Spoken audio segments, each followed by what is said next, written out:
광선 치료는 처음에는 햇빛과 유사한 그런 자외선, 과시광선, 적외선이 모두 포함된 그런 인공광원을 쪼였습니다. 그러다가 자외선이 좋다는 것을 알고 나서 자외선만을 조사하는 인공광원을 쪼였습니다. 제가 처음에 서울대학병원의 건선클리닉에서 사용한 기계는 고압수원 등으로서 자외선, 과시광선, 적외선을 모두 포함한 광선을 쪼였습니다.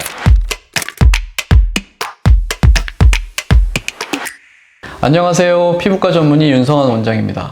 건선은 면역학적인 요인, 환경적인 요인, 유전적인 요인 등에 의해서 발생하여 긴 시간 동안 호전과 악화를 반복하는 만성 피부질환입니다. 그러다 보니 상당 기간 동안 치료를 지속해야 하는 경우가 많습니다. 이러한 만성 질환의 경우 잘 치료하는 것과 더불어 안전하게 치료하는 것이 중요한데요. 오늘은 건선명의 윤재일 박사님을 모시고 다양한 건선의 치료 방법 중에서 항상 기본이 되면서도 중요한 비타민 D 치료제 그리고 광선 치료에 대해서 말씀 나눠보도록 하겠습니다. 윤재일 박사님 안녕하세요. 안녕하세요. 다시 모셨습니다.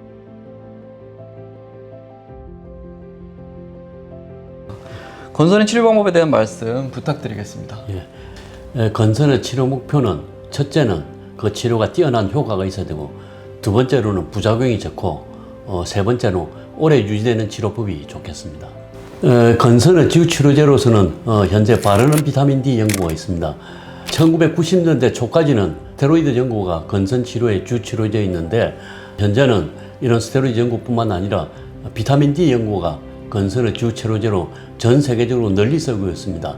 이 스테로이드 연고는 장기간 사용하면 효과가 떨어질 뿐만 아니라 부작용으로 피부 위축 등을 나타낼 수 있기 때문에 그런 영향이 없는 비타민 D 연고가 많이 쓰이고 있습니다. 비타민 D 연고는 처음에 1980년대 중반에 건선과 고울다공증을 가지고 있는 환자에서 비타민 D를 투여한 후에 고울다공증뿐만 아니라 건선이 좋아진 걸 보고서 점차 비타민 D 연고를 개발하게 되었습니다.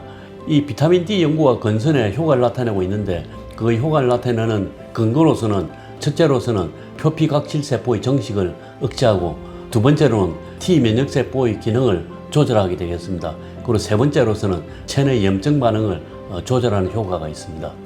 비타민 D 연고는 효과가 다소 느린 편으로서 그 효과율은 40에서 70% 정도로 보고되어 있습니다. 비타민 D 연고의 사용 시 약간의 피부 자극이 발생하지만은 장기간 사용세에도 부작용이 적고요. 장시간 사용에도 효과 감소가 없는 편입니다. 비타민 D 연고가 개발된 후에 비타민 D 연고의 효과를 증가시키고 비타민 D 연고의 부작용을 줄이기 위해서 비타민 D 연고와 스테로이드를 복합한 제제가 개발되어서 현재 활발히 쓰고 있습니다. 이 복합제는 비타민 D의 피부 자극이나 이런 걸 막아줄 수가 있습니다. 그리고 비타민 D는 스테로이드 피부 위축을 막아주기 때문에 서로 도와주는 그런 작용을 하고 있습니다. 그래도 장기간 사용 시에는 조심해야 되겠습니다. 그리고 얼굴에는 연고를 도포하지 말아야 되겠습니다. 하루에 한 번 바르는 것으로 충분하며, 성인은 일주에 100g 이상 바르는 경우에 칼슘 증가가 가능하기 때문에 일주 100g 이내에 바르는 것을 권하고 있습니다. 광선 치료를 하면은 혈중 비타민 D 농도가 올라갈 수가 있습니다. 햇빛을 쬐면 비타민 D가 생성되는 거죠.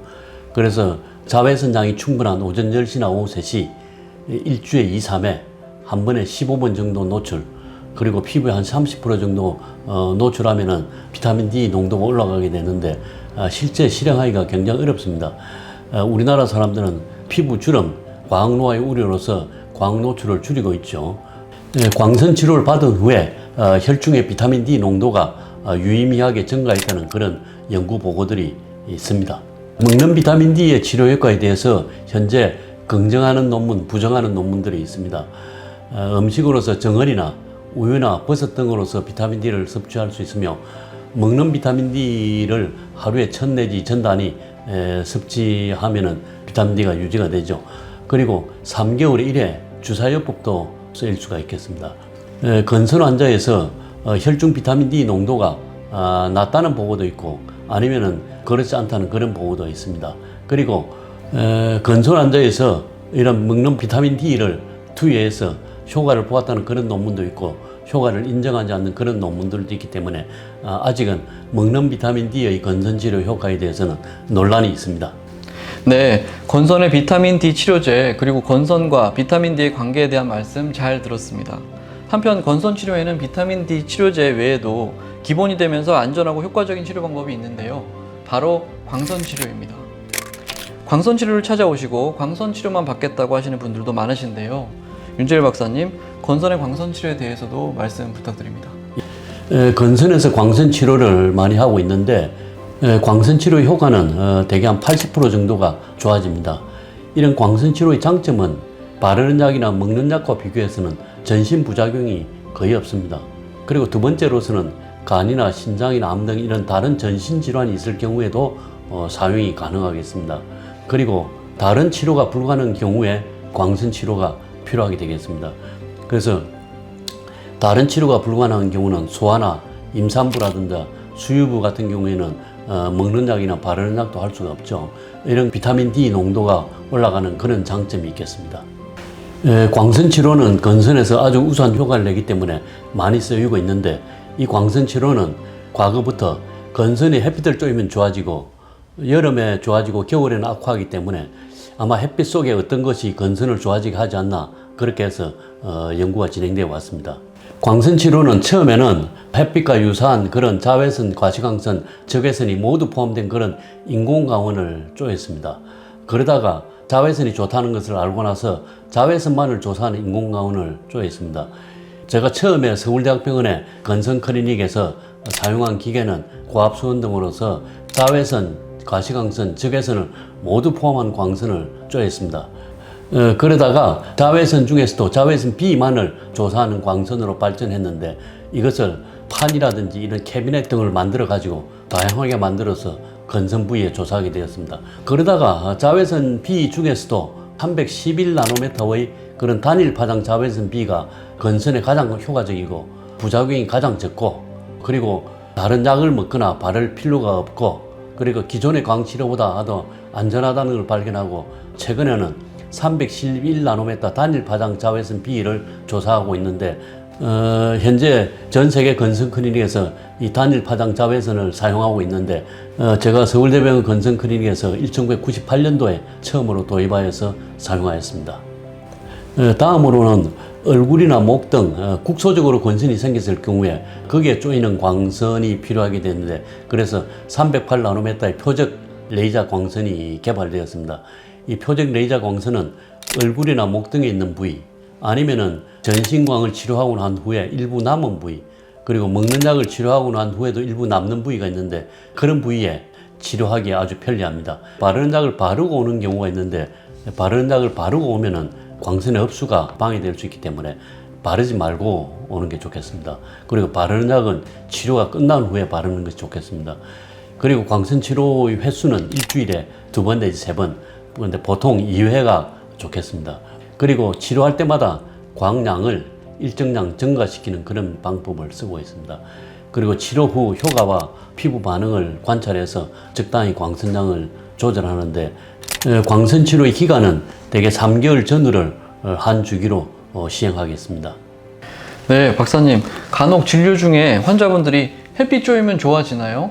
이번 여름에 휴가 가서 제대로 쪼이고 오면 좋아질까요? 라고 질문하시는 분들이 종종 있습니다. 어떻게 설명해 주시는가요? 인공광을 위한 그런 건선의 광선 치료와 일광욕과는 차이가 있습니다. 햇빛에는 피부 노화 등 여러 가지 반응을 일으키는 자외선 A, B, 그리고 적외선, 과시광선 등을 포함하고 있습니다. 그러나 이런 광선 치료는 건선에 가장 효과적이고 안전한 파장만을 쪼이기 때문에 더 안전하고 효과적이게 되겠습니다.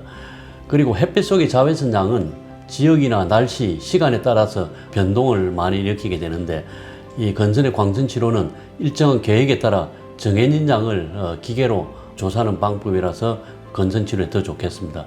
그리고 일광욕과 달리 인공광을 이용한 그런 건선의 광선 치료는 전신을 한 번에 쪼이거나 또는 얼굴이나 목 등 아니면 손발 등 일정 부위만 표적 조사가 가능하겠습니다.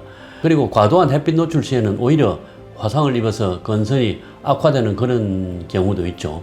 그래서 인공광을 이용해서 이런 일정 양을 조절해서 건선을 쪼이는 것이 더 효과적이고 안전하겠습니다. 간혹 태닝용 인공 광원과 건선 치료용 광원과는 어떻게 다른지 질문하는 분들이 있습니다. 이 태닝용은 피부를 끊게 하기 위해서 넓은 파장의 자외선 A를 사용하게 되는데, 이 경우 피부가 검게는 되나 311나노미터 UVB를 사용하는 건선광 치료와는 완전히 다르겠습니다. 네, 오늘은 윤재일 박사님을 모시고 항상 건선 치료의 기본이 되는 비타민 D 치료제와 광선 치료에 대해서, 특히 311, 308 단일 파장 자외선 치료에 대해서 이야기 나눠보았습니다. 이러한 내용을 참고하셔 건선의 긴 치료 과정에서 중간중간 꼭 전문의 선생님과 상담을 통해서 현재 상태에 적절하고 효과적이며 안전한 치료 방법을 선택하시면 좋겠습니다. 오늘 내용이 도움이 되셨다면 좋아요, 구독, 알림 설정 부탁드립니다. 감사합니다. 피부과 전문의 윤성환 원장이었습니다.